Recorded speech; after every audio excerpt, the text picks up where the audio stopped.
ဒီကားလေးကအနီးနားကမိန်းကလေးတစ်ယောက်ကိုတိတ်တခိုးချစ်နေမိခဲ့တာပါ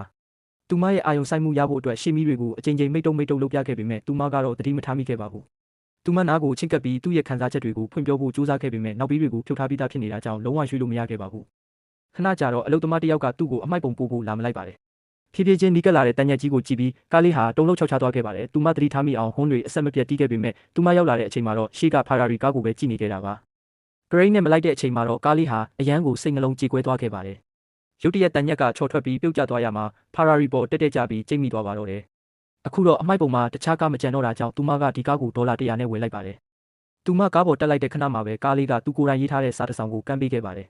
ဒါပေမဲ့လက်မှတ်မပါတာကြောင့်သူမဟာကားကိုယ်တိုင်ရေးတယ်ဆိုတာမသိခဲ့ပါဘူး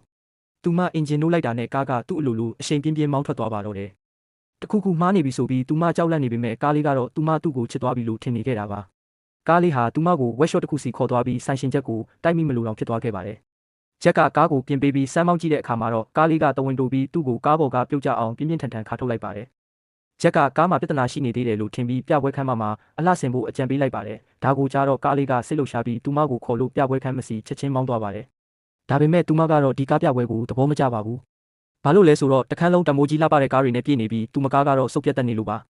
သူမကကားကိုစွန့်ပစ်ဖို့ဆုံးဖြတ်လိုက်ပါတယ်ကားလေးကတော့အရန်ဒေါသထွက်သွားခဲ့ပါတယ်သူ့ကိုသူတက်တည်ပြဖို့အတွက်သူမကိုပြိုင်ပွဲဝစ်စုံအတင်းဝစ်ခိုင်းပြီးဒေါ်လာတန်းချီတန်တဲ့ပြိုင်ကားတစ်စီးစီတစ်တိမ်မောင်းသွားပါတယ်ပြီးတော့ဘေးမှန်ကိုနှိပ်ချပြီးအဲ့ဒီကားကိုအရှိကြီးချစ်ပစ်လိုက်ပါတယ်ဒီကားရဲ့ပိုင်ရှင်ကအမျိုးသားချန်ပီယံကားဖြစ်နေတာကြောင့်အားလုံးအံ့ဩသွားကြပါတယ်သူမကပြဿနာတက်ပြီးဆိုတာတိလို့ဆင်းပြီးရှင်းပြဖို့ကြိုးစားပေမဲ့ကားလေးကမှန်တွေတင်တကားတွေပိတ်လိုက်ပါတယ်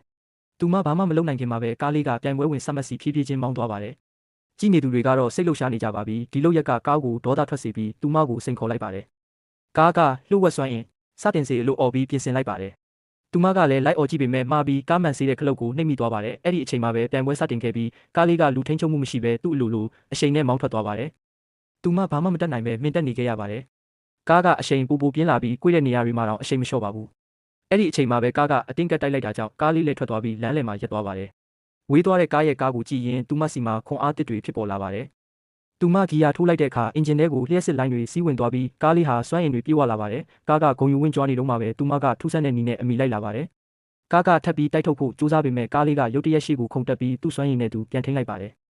ပန်းဝင်ခန်းဒီမှာအတားအဆီးတစ်ခုရုတ်တရက်ပေါ်လာတာကြောင့်သူမမျက်စိမိတ်လိုက်ပါတယ်အန်အောစရာကောင်းတာကကားလေးဟာဘီလေးဘီလုံးမြေပြင်ကကြွပြီးလမ်းဘေးလက်ရန်ပေါ်တက်မောင်းသွားခဲ့တာပါပြန်ကြမှာတော့သူည1.1 မီတာအကွာဝေးနဲ့ပြိုင်ပွဲကိုအနိုင်ရသွားပါတယ်အဲ့ဒီအချိန်ကြမှာပဲဒီဘီတဲ့ကားလေးကတာမန်ကားတစ်စီးမဟုတ်မှန်သူမသိလိုက်ပါတော့တယ်